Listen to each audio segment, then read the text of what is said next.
Well, hello, everyone. Welcome once again to the Adventure Travel Club television show. As you can see, we are still in the outskirts of the city of Xi'an. Here we are with the terracotta soldiers, which we showed you in detail on our last episode. Betty, I just never tire of this. This is such an amazing example of workmanship that we see here, and to think that they were buried and that they had to be repaired because the roofs fell in.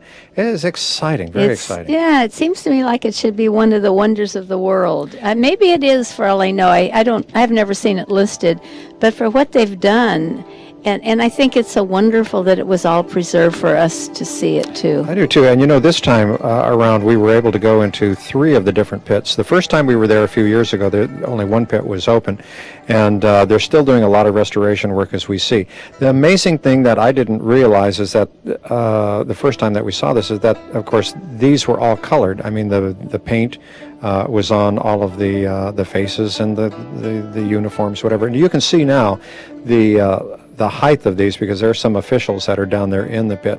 Anyway, we're going to leave there and go back into the city of Xi'an, which just amazes me that it has grown so much. I don't know why, but everything that we see is new. Yeah, it's true. And we see less bicycles on this particular trip. The little taxi right there, that is a taxi, I should say rather the car that is made in Xi'an.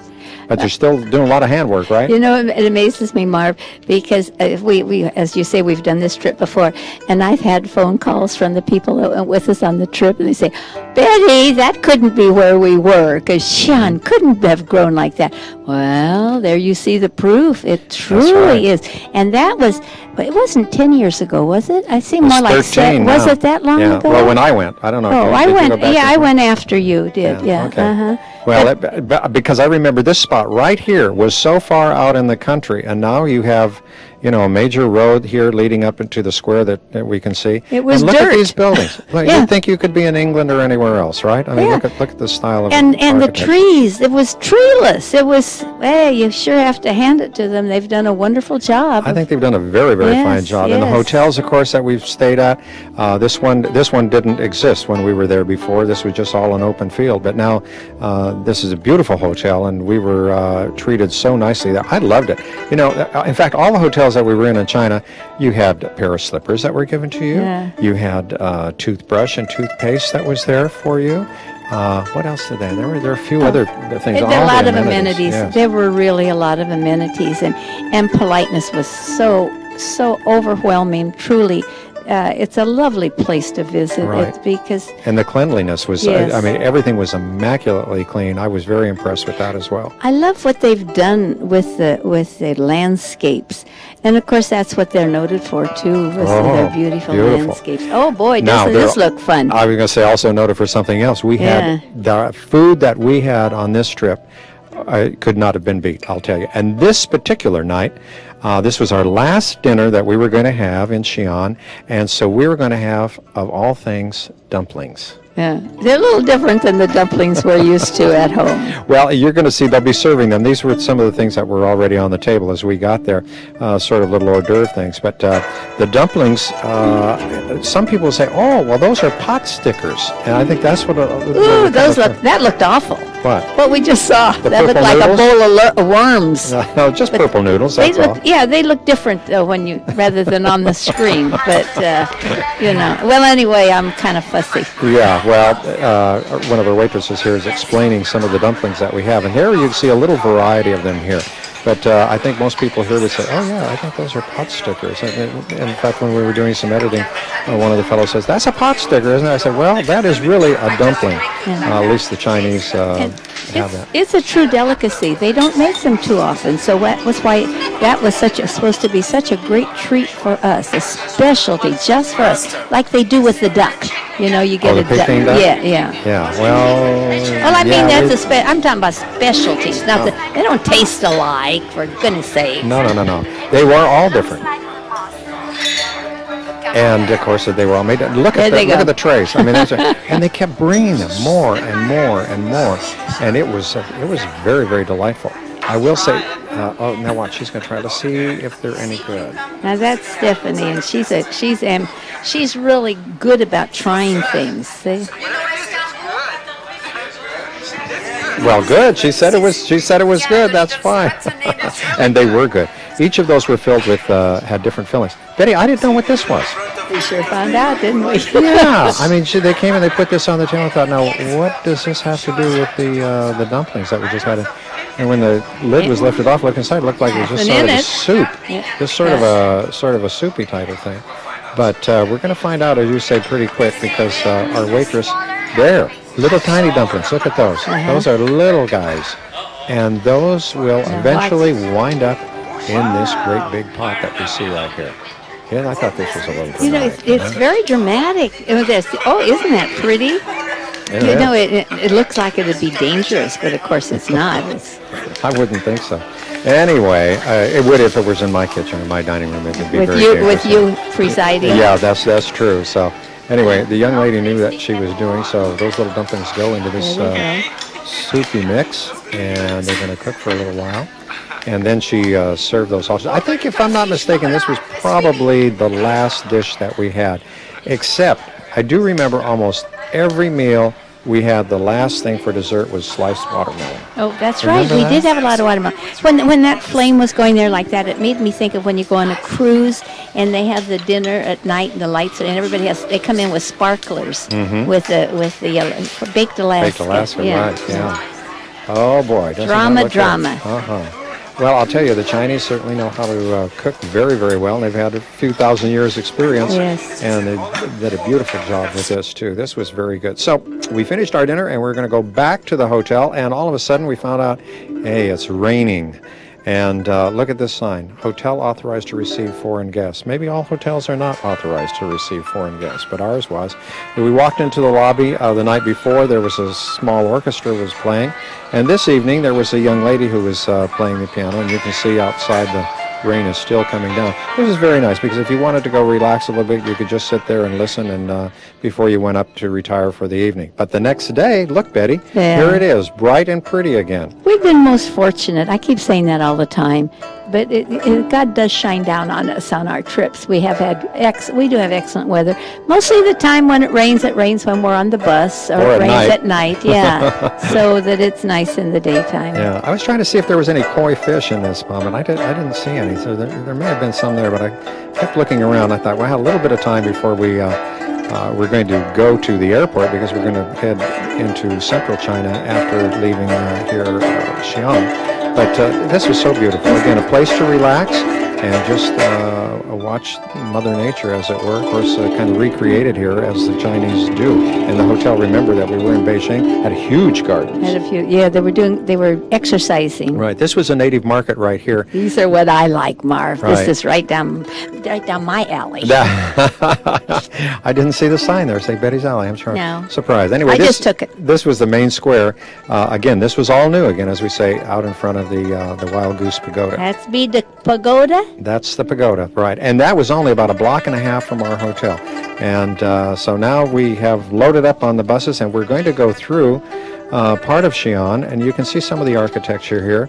But we're going to go through one of the walls, or the gates. Now, Xi'an is one of the few cities that has the wall clear around the old part of the city. It has remained, and I was really kind of disturbed to see that in some of the other cities they'd taken some of the walls down, but they had not done that here in Xi'an. Well, of course, it's probably traffic-wise, because look at the cars there are today. Lots and when you have all those gates that you have to go through, that slows up the traffic. So they're just being utilitarian when they did that, and forget the ancient antiquity. Yeah. I think this was a bell tower too that we were going around, and it was very nice. But well, of course, this was landscaped so nicely too. And Xi'an being an ancient city, an ancient capital city, I'm glad that they did keep this. Marv, what's a bell tower? Holds a bell.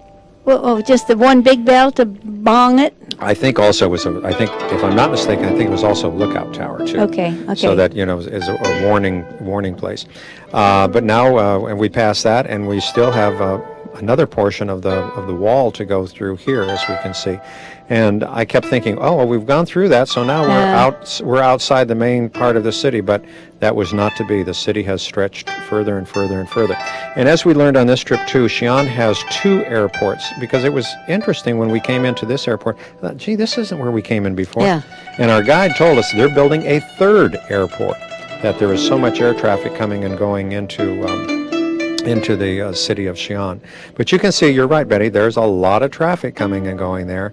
And used to be all bicycles. yeah, not anymore though. And if you'll notice too, the cars that we see are not old clunkers. I No, mean, there's they're a not. good, hey, home club. Isn't it? Home away from home, huh? Well, you can see that they've expanded, and some of the new modern buildings, of course, as we see too. Now we're going out of the city. We're a little ways out, and we can see some of the new housing developments that you see here, pretty. and they're very, very pretty. But let's listen to our guide now as we go The past 9 these tombs. emperors of the Han Dynasty were buried in this area. The 9 emperors. The 9 emperors. And they've not been excavated, they've not been opened. No one has been opened yet. Just as I mentioned earlier, we have just finished the excavation of the outside this emperor's tomb. So over there to your left-hand side, you can see the new building. That's the museum of this tomb. There's some clay figurines discovered from this area are displayed over there. You can see some smaller mound nearby. Now we call it the satellite tombs of the emperor's tomb. That's the princess and the concubines. After they died, they were buried nearby the emperor's tomb, but small in size. Well, hopefully, Betty, when we go back the next time, they will have excavated and brought some of the things out of these particular tombs that you see here. Marva, it sounds so barbaric, doesn't it, that they buried their concubines with them when they died, the emperors. Yeah. But their It belief, was a little barbaric. I mean, they were buried live. But not according to their belief. And I guess the concubines went willingly, because if they were going to continue on with the emperor in the next world, Could be. then maybe that was okay with them. You know, they probably had a very good life living in the life of the court. Sure, you know, sure. so it was Well, we probably saw very privileged. we saw where they lived in some of the palaces, You're right, in the and they Forbidden were City. treated well. So that to them, maybe they felt like the emperor did. It's okay because they probably gave them some pill or something, not a pill, but something to put them to sleep so it wouldn't be And so sleep for a long ghastly. time. Yeah. Anyway, out here in the country, we passed some little villages, and we see that I would think it's probably hay or wheat Wheat. rather that that are out there. And we saw these little I want to say the little shrines that were out there. That's what I was trying to think Yeah, of it the was word. funny because they were right out in the middle, weren't they? Mhm. Right. Well, now we're making an approach to the one of the airports here in Xi'an, and you can see Coca-Cola's. Ubiquitous Coca-Cola. Yes, indeed. They have the franchise. Coca-Cola does. Big franchise for Yep, China. mhm, Well, we're at the airport, as you can see here, and then we are, through the magic of television, we're going to make our flight, and all of a sudden, bingo, we have arrived now in the city at the airport of Wuhan, which is in central China. We're going to learn more about that now from our guide here, as she tells us. Warmly welcome to my city, Wuhan, W-H-A-N. My name is Wei, W-E-I. It's easy to remember. Which way, this way or that way. Driver's name is Han, H-A-N. Very good driver, experienced driver. We are very lucky, good weather today. It was raining hard. It was raining about 2 days in Wuhan, but today is a nice weather. I hope you have a nice day in my city.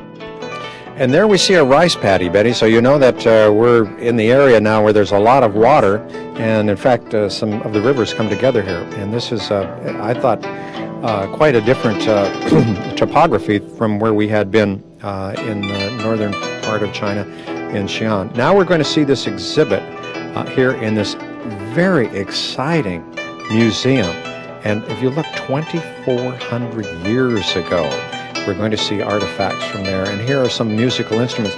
Betty, it was interesting to me to see that some of these instruments you would also see if you went into the museum a couple of them in Cairo and some other places too, especially the drums and the flutes and that type of thing. But they had a beautiful display here. I'm just sorry that the lighting wasn't a little bit better. But the bells that we see right here, this was all underwater because this is part of the tomb that was excavated in 1979, and everything they pulled out had been underwater. Evidently, this was really during their Bronze Age because most of the things that we see here are made of bronze, and the exhibit I thought was very, very nice. It was a surprise to me. I didn't realize that this was one of the places that we were going to go.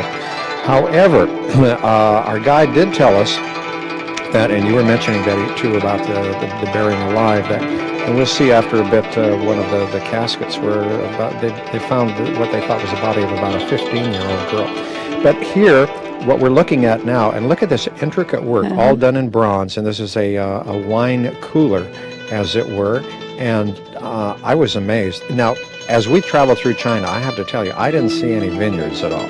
So I don't know what the wine was made of. I mean, it may not have been grape wine, maybe it was rice wine. Well, whatever it was alcoholic. Oh, I'm sure of that. And then they had enough utensils, so I guess that was a part of their lifestyle, was to drink a little wine like Americans do today. I guess we haven't changed. Probably so, but I tell you, some of these servers and the wine coolers are a little bit more ornate, I think, than what we're probably used to. But these were quite nice. And we wouldn't drink out of bronze anyway. We'd think we'd get poisoned or something. We might have to have glass or something. I suspect. Yeah. These were some of the coffins that they found. These are pictures of when they did the excavation work, and they did quite a magnificent job on this.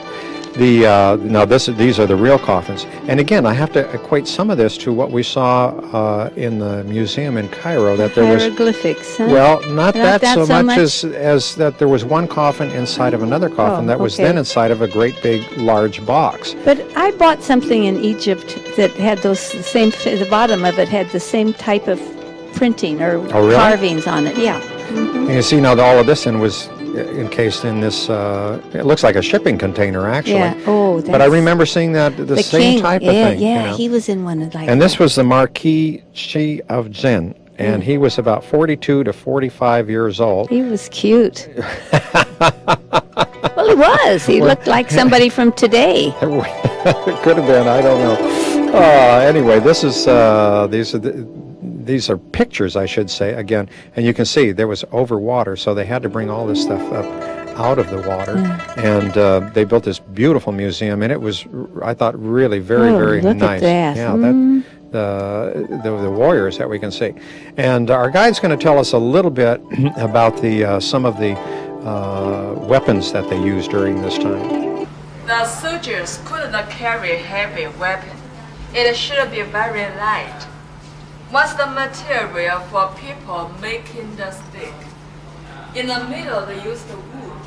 Outside the wood, it is a bamboo strips and a silk lacquer outside. So the stick of the weapon should be very light, both hard and soft. Bamboo is soft, wood is hard. Sometimes people put the poison on the spearheads. It can increase the power of fighting. Well, I think if you did put poison on the tips of those things, you would have a little advantage. Now, these were the hubcaps off the chariots, and look at that one. That must have been a fighting hubcap right there. That looks terrible, doesn't it? That looks wicked. I think it would have been. Yeah. Betty, they had about 230 pieces of lacquerware that was also discovered in these tombs, or in this tomb, I should say. And to think that they have lasted all of these years. Look at that beautiful work. This one is exquisite. Look at the legs, the reposition. Is that a deer? I think so. Okay. Looked like it to me. Oh, thank you, dear. But this was a wonderful visit that we had, and of course we must say too, we took some precautions. We had little booties that we put on our shoes when we went in. Well, that's because the floors were so beautiful, and they didn't want any of the gritty stuff on their polished floors. Well, they're keeping it very nice, and you can see some of the area here. Again, Wuchang is surrounded by water, and so, in fact, I think there are 3 bridges, if I'm not mistaken. Isn't that right, Betty? That's right. There are 3 bridges around Wuhan. Mm-hmm. In fact, don't they call that the city on the bridges or the city of the bridges? The bridges, well, they have, you know, the Yangtze River is the second largest river in the world. So Hanshu, then Wuhan has the 3 coming into the city, so it's got lots and lots and lots and lots of lakes. Mm-hmm.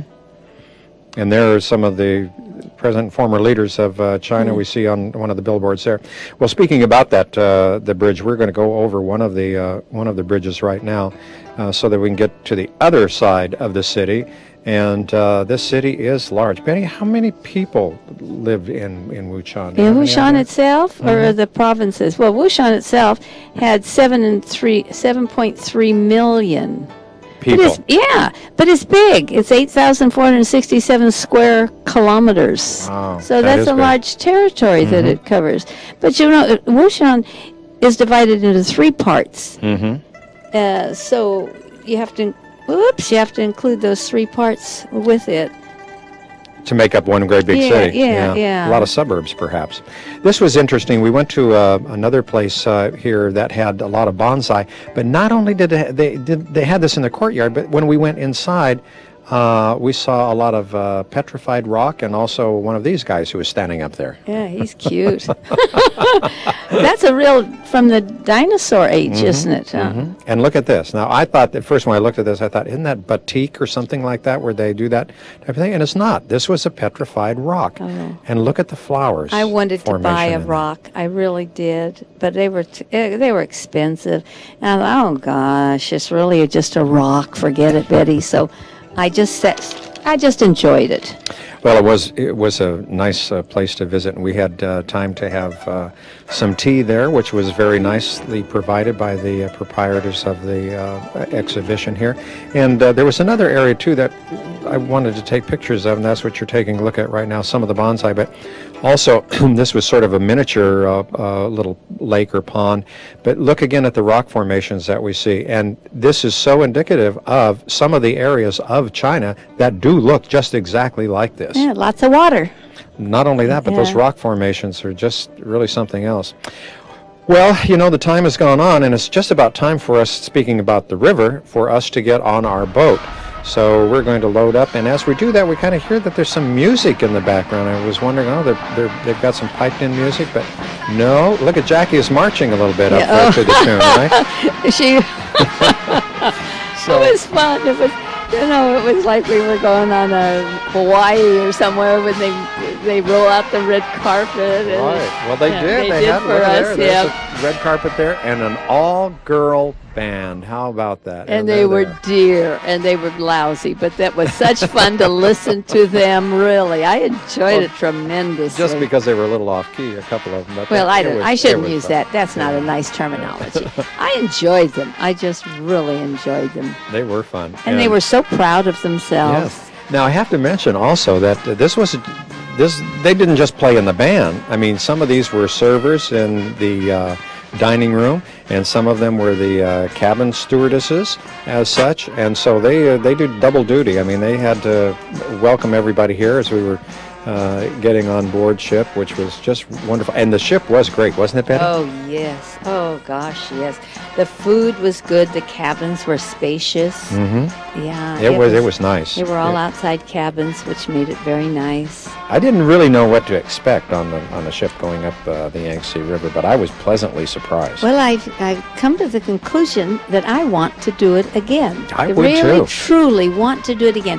Like within 2 years, maybe, because they will have made more progress on the dams themselves, or the dam itself, and to see again and have a comparison. Then we would have 10 years and blah, and be just before the Olympics start to see what's been done. Well, they're going to roll up the red carpet, so that must mean that the band has to be on board because they have to go with us, right? Be with us, yes, yes.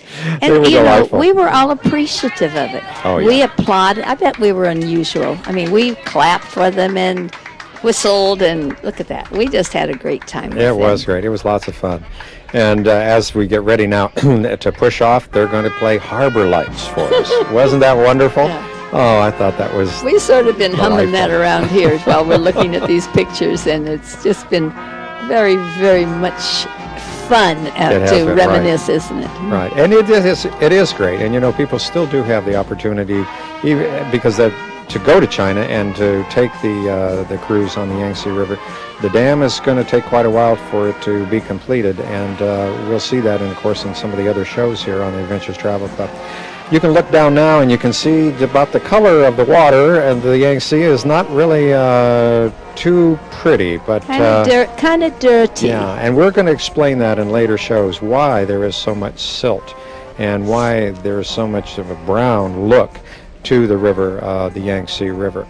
But as we go out, and it was just becoming just a little bit before twilight as we pushed off, and we're going to go past some other boats, which will be mainly not tourist boats, but some of these are for the native Chinese people. And as we can see, they're quite a little bit different than the boat that we're on. I think ours was pretty spiffy looking. But Betty, if you're going to look real closely here as we come by this boat, you're going to see a gentleman. Then he has a pole over his shoulder, and he's carrying some goods onto the ship. And we're going to see that as we get more into central China here. There he is right there, as you see. Mm-hmm. Now these are porters that are hired by people, and we see so much in the way of big buildings, and some of them may not have elevators, and a lot of them have stairs. And so these gentlemen are there for hire. You went out and did your shopping, and you can give them all your packages and things, and they'll load them up like that, and then they'll bring them right up to the place where you live. Quite a convenience.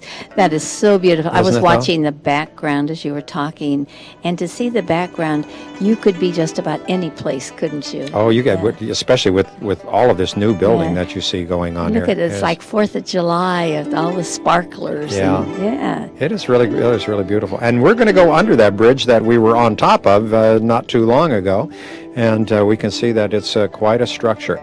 Betty, you have a lot of other trips coming up. It's time for us to tell everybody that they should give you a call if they're interested in some of them, right? Please do. Excuse me. Some very interesting. We're going to do a bus trip this year that we've never done before. Well, we've done about 5 years ago, and we're going to start that again for the people that don't want to be gone too long a time. So we have some other exciting trips as well. So why don't you give everybody your phone number just before we go, so that they can give you a call and you can send them a brochure on the trips that we have coming up. I would love to. It's 559-488-7443. And that's about all the time we have. We'll see you next time. Bye-bye for now. Bye-bye.